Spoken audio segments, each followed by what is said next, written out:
So, welcome back to the history of the Las Vegas hotels, and today we'll be talking about the Aladdin and the new Aladdin plant in Hollywood. So the Aladdin started off,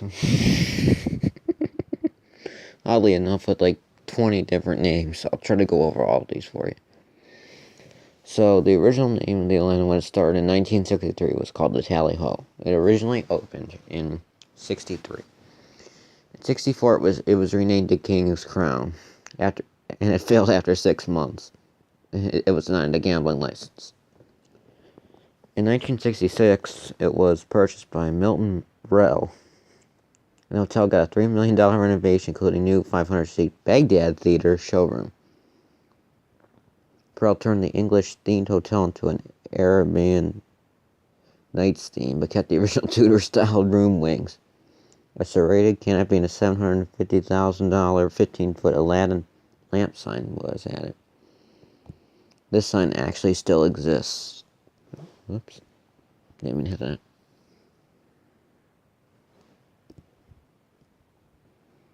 Sorry. Where are we at? Okay. So the Aladdin. Now we get to the Aladdin.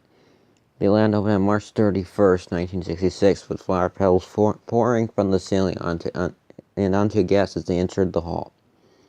The opening entertainment included comedian Jackie Manson, the Jet Set Revenue, a musical review that showcased the Three Cheers and the Petty Rocky dancers in the Baghdad Theater.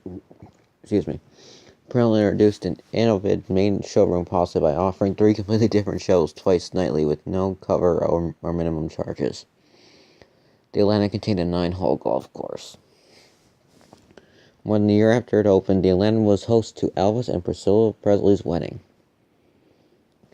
In August 1969, the Aladdin completed a $750,000 makeover, including renovations to the Sinbad Lodge, which became enclosed and leveled above the casino floor with an Arabic motif.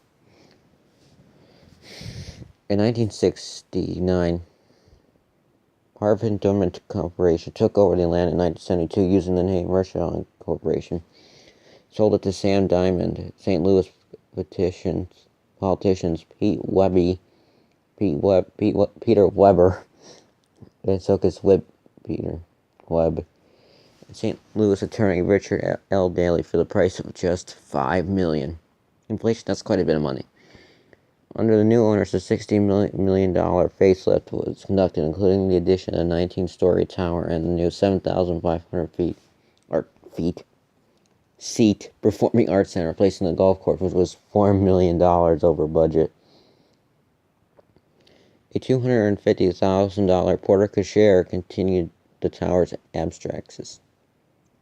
The Aladdin added a new $300,000 140 blockbuster sign with little neon, huge attraction panels, and none of the arabesque of the original Aladdin sign. The Aladdin celebrated the grand opening of their new Aladdin Theater for the Performing Arts, with singer Neil Diamond being paid $650,000 for 4 shows, July 2nd through July 5th, 1976. In 1979, several individuals were convicted by a Detroit federal jury of conspiracy to allow hidden owners to exert control over the resort, and the Nevada Gaming Commission closed the hotel. The resort was sold to Wayne Newton and Ed Torres in 1980 for $85 million. Snubbing an offer from comedian Johnny Carson. Newton sold his share to Torres 21 months later. Newton sued NBC, who alleged in broadcast that his purchase of the Aladdin was tied to the mafia. He won a $2.28 million judgment, which is overturned on appeal. In March 1984, the Aladdin went in Chapter 11 bankruptcy. In 1981, heavy metal band Iron Maiden played at the Aladdin. It was their first concert in America. In 1987, businessman Genie Yoshida purchased the Aladdin but was removed as the casino's operator by state regulators in September 1988, and the resort was placed in Chapter 11 bankruptcy due to financial difficulties. In 1994, Jack Sommer, of Las Vegas real estate developer, and the Sommer Family Trust purchased the hotel. On December 6, 1996, American rock band Phish, I think it's how it sounds, performed at the Aladdin, making the first appearance in Las Vegas by the band. The performance was ultimately released as a CD-DVD release entitled Vegas 96. The concert featured a guest appearance by members of the band Primus and a group of Elvis impersonators. The Aladdin was closed on November 25th, 1997. NCL National Content Liquidators conducted an on-site liquidation sale beginning March 5th, 1988, and continued till the building was sold out. On April 27, 1988, the entire resort was imploded at 7:27 p.m., except for the Aladdin Theater to make way for construction of an entirely new casino. Sommer took on the London Clubs International as a partner in developing the new casino resort. LCI originally paid $50 million for a 25% interest, but took additional equity after Sommer was unable to fund his share of cost overruns during the construction. So, new Aladdin. The Aladdin was scheduled to reopen on August 17, 2000 at 6 p.m., with fireworks at 10 p.m. The opening was delayed while the Clark County building inspector completed its fire safety testing. Another delay was caused by last-minute repairs to the casino surveillance system. This left thousands of Aladdin visitors leaving in disappointment, as well as opening night hotel guests wondering where they would spend the night. Many high rollers waited out on the sidewalks in front of the Aladdin for hours. Most were unable to get to their luggage since the hotel had been locked down for testing. Aladdin employees tried to arrange alternative accommodations for their guests with Paris and Bellagio. Meanwhile, the Desert Passage Mall was opened with I Dream of Jenny star Barbara Eden opening the doors to let the large crowd in. The Aladdin finally opened the next day at 7:45 p.m. 100 members of the Culinary Workers Union Local 226, the same group from the Frontier Problems, as well as more than 1,000 workers were marching on Las Vegas Boulevard to protest the Aladdin opening without a union contract. Eden's speech as well and other festivities were drowned out by the bullhorns and the rest of the protest. According to a 2010 book written by Josh Axelrod, Repeat Until Rich, he and other professional gamblers, primarily card counters, took advantage of the Aladdin's inexperienced staff on its opening weekend and fleeced the casino for an undetermined but large amount of the money. The casino later introduced several limits on mid-shoe bets in response. The casino was in financial trouble from the start and was sold in bankruptcy on June 20, 2003 to a partnership with Planet Hollywood and Starwood Hotels and Resorts worldwide. So here's where we get to the current president, Planet Hollywood. President Hollywood, what? Renovations were carried out in stages, allowing the resort to remain open throughout. Planet Hollywood Las Vegas included expanded casino, new restaurants, new nightclub, and retail space. A redesign of the facade and pedestrian plaza was intended to correct defects that made access to the property from the sidewalks on the Strip difficult. The retail space, formerly known as the Desert Passage, was converted into a Hollywood-themed Miracle Mile of shops. After the casino was renovated, it was reopened as Planet Hollywood Resort and Casino on April 17, 2007. The official grand opening was the weekend of November 16, 2007. There's a Planet Hollywood restaurant in Caesar's Palace. I'll discuss those later. Caesars officially acquired the property on February 19, 2010. Caesars began its process of taking over the property in 2009 by purchasing some of the resort's debt. The casino defaulted on its own mortgage, and it failed to make scheduled payments in September 2009.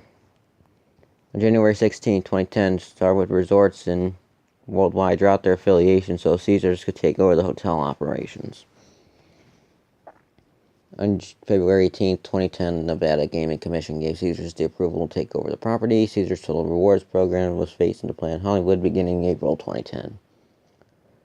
Marilyn Wind has stepped in for president as the resort, as she is the president of Paris, Las Vegas, and Bally's Las Vegas, both Caesars hotels. Robert Earl, former president and founder of Planet Hollywood, ran worldwide Caesars on marketing stretches for Planet Hollywood Hotel and other night casinos Caesars owns in the Vegas area. When he's leaving Caesars Entertainment, formerly Harrah's, and taking place of Andrew Pascal at Wynn Encore Las Vegas, said president of Wynn Encore Las Vegas. Caesars does not own Preve nightclub nor some restaurants in the hotel. It does not own a newly branded Elara friendly PH Towers at Westgate that opened in December 2009. As Hilton Grand Vacations, part of Hilton Worldwide, now operates that Towers hotel operations. The licensing agreement, Caesars now has the right to use the Planet Hollywood trademark and other properties. Combined with its earlier acquisition of the former Barbary Coast Casino, the acquisition of Planet Hollywood's footprint on the Strip gave Caesars total control of 126 acres on the east side of the Strip, from Flamingo to Harmon Roads.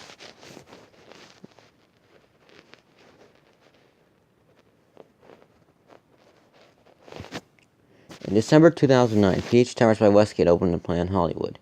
The 52-story building owned by Westgate Resorts and operated by Planet Hollywood features 1,200 suites to be used as timeshares and hotel rooms, including 40 penthouse units. In November 2011, Resort Finance America, subsidiary of Centerbridge Partners, acquired a controlling interest in the tower and took over operations to begin rebranding. I cannot talk today. It as a Hilton Grand Vacation Resort. The following March, the property was renamed Elara Hilton Grand Vacation. In film, the footage of the implosion of the original structure was in the closing scenes of The Cooler. The casinos were used in the filming Going in Style. Seasons 1 and 2 of A&E Network shows Crisis Angel Mind Freak was filmed at the resort. TLC show Trading Spaces was filmed there in 2004 episode. The Miss America pageants, the Resident Evil Extinction World premiere took place there. The Rambo premiere, scenes from 2008 movie 21 were shot in Planet Hollywood. Planet Hollywood is prominently featured in the movie What Happens in Vegas as the hotel where the Fool are staying and get married. Transporter 3 had its world premiere at Planet Hollywood. The movie Race to Witch Mountain was partly shot here for a space convention. The movie Expendables premiered here. Seasons 1 and 2 of East Hollywood were filmed there. A flash film set to Mini Mafia's PH famous by several YouTubers. Scenes by Get Him to the Greek were filmed there. Knocked Up. Nearly complete structure can be seen in the 2009 film Hangover. The documentary The Queen of Versailles discusses former owner Dave Siegel's struggle and hardship to find secure funding for the PH Towers. There's a web series, and the hotel is briefly seen in the 2013 movie, The Hangover Part 3. Oh, that ends that. That story is long and time-consuming. Oh. Luckily, there's another one that's coming up in the future called the Thunderbird, Silverbird, or Almarine Show. And there's several names to it. There's also videos of this implosion also, too. It's well known about this one. Well, thank you for watching this one. Hopefully you had a good time watching this or listening to this, because otherwise, I sound like I'm mumbling the entire time. Excuse me.